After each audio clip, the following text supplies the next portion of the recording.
I'm out of town. I'm thugging with my friend. No. Hey girl, hey cousin, hey friend. Come on in, get your chapstick, grab your water. Let's talk. Babe, if you don't know where you are, this is Gregory the podcast. I'm your host, Gregory, and I've got something to say. I think I'm going to call this one a very black episode because we're going to talk about Affirmative Action, Carlisha Hood, Essence Fest. Also, shout out to my nieces. Their birthdays were the 1st and the 3rd. And I've got to see these little people go from Kukwekwe to like young ladies. One of them has a job. That's crazy. She participates in like society and whatnot. Whew.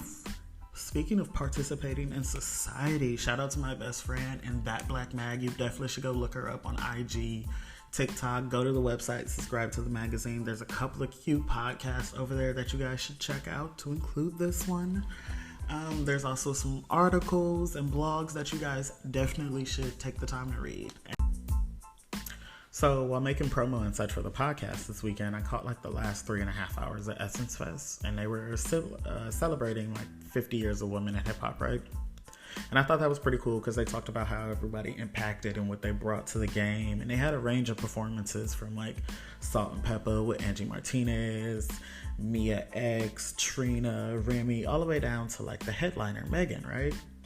So I know we're having this discussion about twerking at Essence Fest, and I guess I get it, but like at the same time, were y'all not dancing and like gyrating before? I don't know, whatever. India Irie had some opinions. I'm not gonna read those off because her post was quite lengthy, and I know she was trying to say how this wasn't gonna age well or something like that. I don't know. I think the discussion about twerking at Essence Fest is real weird because why else would you book Megan? And, you know, hype up the fact that she was there. They had a Megan countdown. If you didn't want this kind of behavior or like you didn't want them doing this, why, like your issue should be more so like with the Essence Festival people who like reach out to the artists. If you didn't want this kind of to be like a reflection of what happens at the event, you know? Also, I think that if you actually watched it, I know some of the like your favorite content creators or influencers and stuff took their clips and posted it, but like this was maybe like 10 minutes long where she like just was calling hotties up on stage, and the engagement with like her audience was so like genuine and authentic. That's what kind of sucks, is that they're souring this moment with a discussion of like twerking at Essence Fest. I don't know. I think it's unwarranted discussion. Let people celebrate and do what they do. Music and dance is like our culture. That's what we do. I don't think we should be policing how we celebrate that culture or what we look like while celebrating that culture. Respectability politics gets a little bit weird. You know what I mean? Tell me what you guys think about that. Twerking at Essence Fest or no? I've never been, and I think that I want to make my first time to NOLA Essence Fest. I'm thinking that. Maybe, I don't know, we'll speak it into the existence, right? Speaking of women in hip-hop, Nicki is supposed to be starting a college fund for Carlisha Hood's son. And if you don't know who Carlisha Hood is, she is the woman who was in the Chicago restaurant arguing or having the exchange with the man, and it got violent. Right? And while nobody defended, what we can see from the video is nobody defended. They just all recorded and kind of backed out of the way. And then her son comes in, sees this happen. He's got the toolie on him, and he sends Buddy to the Lord. And obviously, this has since played out with like charges being filed, Carlisha and her son turning themselves in. The charges were dropped, and I believe she's countersuing now. But this is all really weird to spark a conversation about defending your mother. Like, y'all are really corny for having that conversation. The fact that y'all wouldn't defend your mama from a mosquito is, like, unnerving. Like, just why? What's wrong with you? I'm surprised at the same time. Like, what is it that y'all can't, that you haven't gotten over, that you haven't decided to fix, heal, work on yourself? Because they just are who they are. They're going to change throughout time slowly, but like they are who they are. If you're still hanging on to some shit from childhood, I guarantee it is still hindering you to this day, because it's either resulting in one or two ways. This, an act of violence, or two, y'all hate women, which also results in an act of violence. And to close this segment out, I would like to wish the young sir protection, guidance, and blessings on all his future endeavors, because he clearly has the courage to do what many of you do not. Moving right along. All right, y'all, let's talk this affirmative action story real quick, because the face of this campaign right now is this 18-year-old Asian American who says he's got a perfect score on his math SATs, but upon further research, he was denied from like 6 top universities, not just Harvard. He didn't get into Princeton, MIT, Caltech, Carnegie Mellon, Berkeley. So he's upset, right? He said that his spot was given away to some underqualified African Americans because of affirmative action.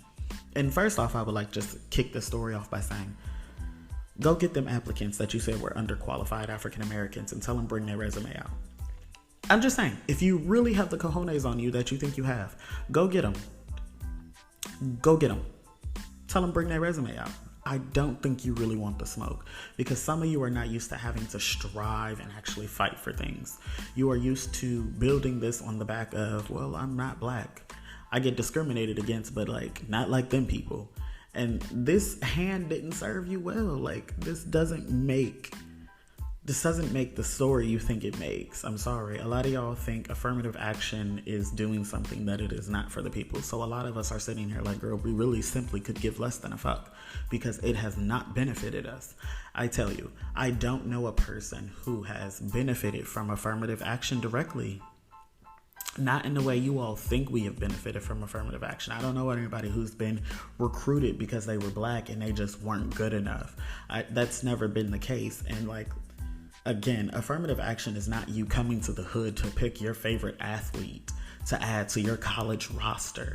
That is not affirmative action. That's you trying to build a winning team. We all know what that is. Okay, you've got money on that. Anyway, this whole like notion that like we benefit more from affirmative action, when affirmative action actually covers other things besides race.